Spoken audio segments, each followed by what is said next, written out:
This morning's Taking Back the Community. This community centers at the London Oaks apartment neighborhood in Portsmouth and a former convicted felon who served 25 years in prison. Darrell Redmond runs Give Back to the Block and meets on Tuesdays and Wednesdays with children who live in London Oaks. Now, last Wednesday, Andy Fox was there, and while we can't show the children's faces, 30 were there, and Redmond's message was heard loud and clear. Darrell Redmond knows firsthand the pain of gun violence. Gets people shot, say gun violence is bad. 30 children in the room listing what they know about gun violence. They say gun violence creates blood. They say gun violence creates hurt. Redmond tells them in his younger years, he was the person who caused the problems with guns. I did 25 years in prison, right? Redmond talks about energy and motion. He says uncontrolled energy leads to anger and can lead to gun violence. If you can stop or recognize this,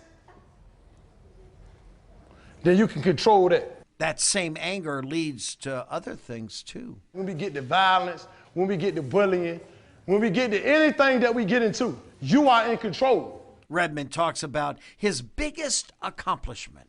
The biggest accomplishment that I made in my life was to learn how to walk away. He talks about crime the children see on TV.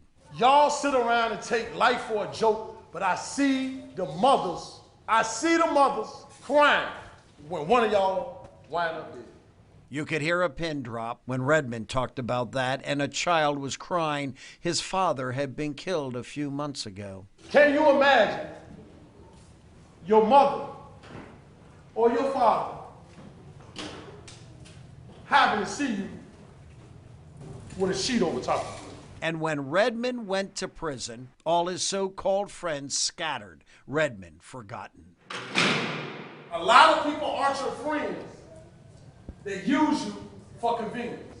Redmond's hoping his School of Hard Knocks story is exactly the lesson these children need to hear about what gun violence is. They say gun violence is brutal, say gun violence is horrible. In Portsmouth, Andy Fox, 10 on your side.